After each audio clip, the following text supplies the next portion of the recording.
Um espírito na minha mãe falou que ele estava muito magoado com a família dele. Por quê? Porque ele tinha tido uma dor muito forte no coração, levaram ele para o hospital. Ele falou, e depois que eu me senti bem, eu saí do hospital, fui para minha casa, ninguém mais olhou para mim. Eu tinha 8 anos e meio de idade.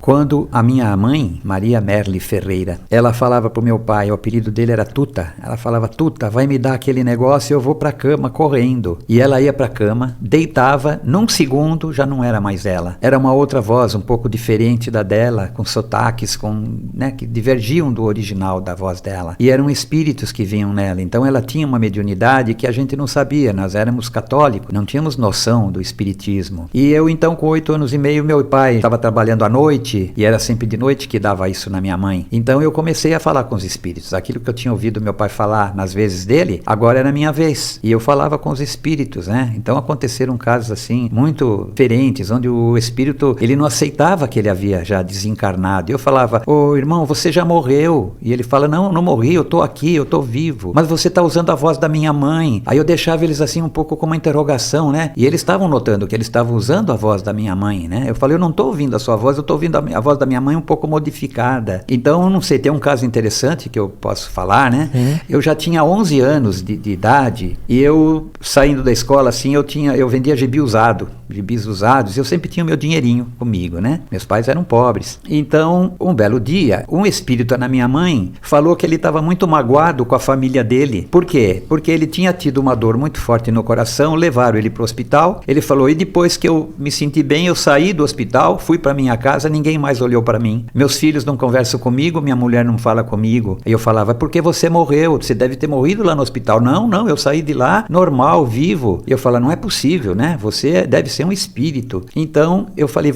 me dá o seu nome, a cidade de onde você é, interior do estado de São Paulo, me dá o nome da sua esposa, do seu filho mais velho, porque ele falou que o filho mais velho tinha tomado o lugar dele na cabeceira da mesa. E ele falou, ele tomou meu lugar, eu tô sentado lá, ele vem e senta em cima de mim. Eu falo com meus filhos, com a minha esposa, eles não me atendem, ninguém liga mais pra mim. E se mostrava muito chateado, muito triste. E eu falava, porque você já morreu, eles não estão te vendo mais, eles não te ouvem mais. Eu sei que eu anotei o endereço da casa dele naquela cidade, os filhos, os 3 filhos e tal, o nome da mulher. E eu falei pra ele o seguinte, olha, eu vou procurar ligar pra alguma casa perto da sua casa, ver se eu falo com alguém pra chamar a sua mulher e explicar alguma coisa pra ela. Se você depois tiver alguma noção de que você já morreu, você não precisa voltar mais na minha mãe. Agora, se você não entender mesmo assim que você já morreu, você volta, eu vou conversar com você de novo. E eu sei que eu morava em Santo André, agora eu moro em São Paulo já há 8 anos, e com aquela idade, eu desci ao centro de Santo André, eu fui no centro telefônico, naquela época era as telefonistas ligando aqueles pinos no buraquinho lá e puxa daqui e tal, demorava 2, 3 horas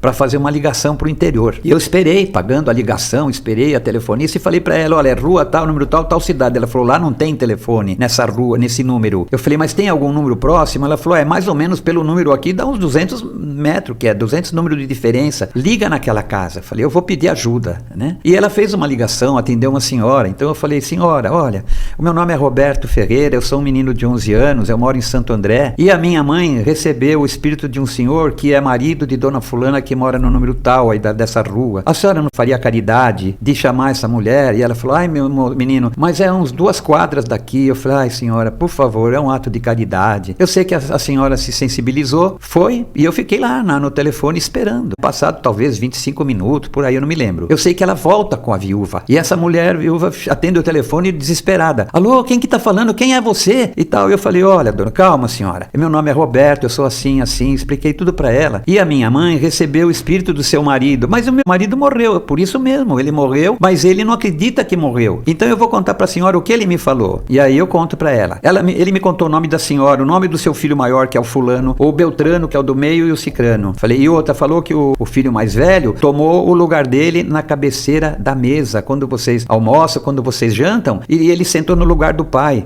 Porque aqui no interior nós temos por hábito que quando morre o chefe de família, o filho mais velho assume o lugar dele na mesa. Eu falei, então, mas ele não está feliz com isso, porque ele não acredita que morreu. Falei, então vamos fazer o seguinte, senhora. Cada vez que vocês se sentarem à mesa, fala pro seu filho voltar pro lugar original dele e começa a falar, poxa filha, você vê que dó que dá, papai morreu, aquele dia levamos pro hospital, mas ele não conseguiu sobreviver, fizemos o enterro dele, e vão falando coisas assim pra ele vai estar lá com vocês, ele vai ouvir, e aí ele vai devagarinho se conscientizando que realmente, por isso é que vocês não ouvem ele, não o veem mais. E eu orientei, ela falou, tá bom menino, vou sim, vou fazer isso, meu Deus do céu, eu não tô sabendo disso com meu marido e tal, e lamentou tudo, desligou. Esse espírito não voltou mais na minha mãe. Então, quer dizer, eu concluí na época que ele pode ter sido esclarecido depois das conversas que teve a família sobre ele, né?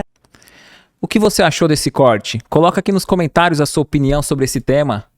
Para ver o episódio completo, é só pesquisar Recomeçar Podcast Espírita.